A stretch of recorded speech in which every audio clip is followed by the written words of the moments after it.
శ్రీలంకలో ఏళ్ల క్రితమే ఎల్టీటీఈ కథ ముగిసిన వారు పాతిపెట్టిన మందు పాత్రలు ఇంకా భయపెడుతున్నాయి. ల్యాండ్ మైన్స్ను నిర్వీర్యం చేసే ప్రాజెక్టుకు నిధులు నిలిపివేయాలని అమెరికా యోచిస్తుండడం సమస్యను మరింత జటిలంగా మార్చింది. ప్రజలకు కంటి మీద కునుకు లేకుండా చేస్తున్న మందు పాత్రలను పూర్తిగా తొలగించాలంటే అమెరికా సాయం కొనసాగాలని శ్రీలంక విజ్ఞప్తి చేస్తోంది. Liberation tigers of Tamil ఈలం LTTE Sri Lanka సైన్యం మధ్య అంతర్యుద్ధం కాలంలో భారీగా ఏర్పాటు చేసిన ల్యాండ్ మైన్లు అక్కడి వారిని కంటి మీద కునుకు లేకుండా చేస్తున్నాయి. వాటిని తొలగించేందుకు సంవత్సరాలుగా ల్యాండ్ మైన్ నిర్వీర్య దళాలు అంతర్జాతీయ సమాజం సాయంతో శ్రమిస్తున్నాయి. అయితే ఈ కార్యక్రమానికి సింహభాగం నిధులు అందించే అమెరికా వాటిని సమీక్షించాలని నిర్ణయించింది.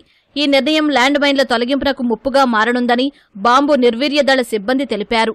2017 ఒట్టావో ఒప్పందం ప్రకారం 2028 నాటికి ఎల్టీటీఈ పాతిపెట్టిన అన్ని ల్యాండ్ మైన్లను తొలగించాలన్న లక్ష్యానికి అమెరికా తాజా నిర్ణయం గొడ్డలి పెట్టుగా మారే అవకాశం ఉందన్నారు. 2002లో ఎల్టీటీఈ సైన్యం మధ్య కాల్పుల విరమణ ఒప్పందం నేపథ్యంలో మందు పాత్రల తొలగింపు కార్యక్రమం ప్రారంభించారు. ఈ కార్యక్రమానికి 11 దేశాలు మద్దతుగా నిలవగా వాటిలో అమెరికా ప్రధానంగా నిధులు సమకూర్చింది. ఇప్పటి వరకు ఈ ప్రాజెక్టు నిర్వహణకు అందిన 2,000 కోట్ల రూపాయల గ్రాంట్లో 34% అమెరికా అందించింది. గత ఏడాది లభించిన గ్రాంట్లో 45% అగ్రరాజ్యం ఇచ్చినట్లు శ్రీలంక ఉన్నతాధికారి తెలిపారు.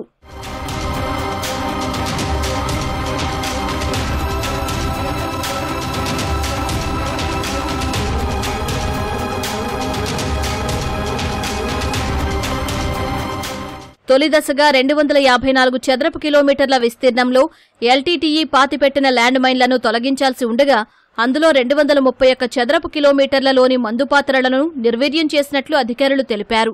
మిగిలిన 23 చదరపు కిలోమీటర్లలో 2028 నాటికి మందుపాత్రలను తొలగించి ఆ ప్రాంతాన్ని ల్యాండ్ మైన్ రహితంగా మార్చాలన్న లక్ష్యంతో పనిచేస్తున్నట్లు చెప్పారు. ఈ లక్ష్య సాధనకు అమెరికా అందించే నిధులు చాలా కీలకమన్నారు. డొనాల్డ్ ట్రంప్ నిర్ణయంతో ల్యాండ్ మైన్ నిర్వీర్య దళాల్లో పనిచేస్తున్న వేలాది మంది భవిష్యత్తు అగమ్యగోచరంగా మారనుందన్నారు. ఈ ప్రాజెక్టుకు నిధులు కొనసాగించాలని శ్రీలంక విదేశాంగ శాఖ అమెరికాను కోరింది. ఈ వ్యవహారంపై మే 1న అగ్రరాజ్య నిర్ణయం వెలువడే అవకాశం ఉన్నట్లు ఈ ప్రాజెక్టు ఉన్నతాధికారులు తెలిపారు.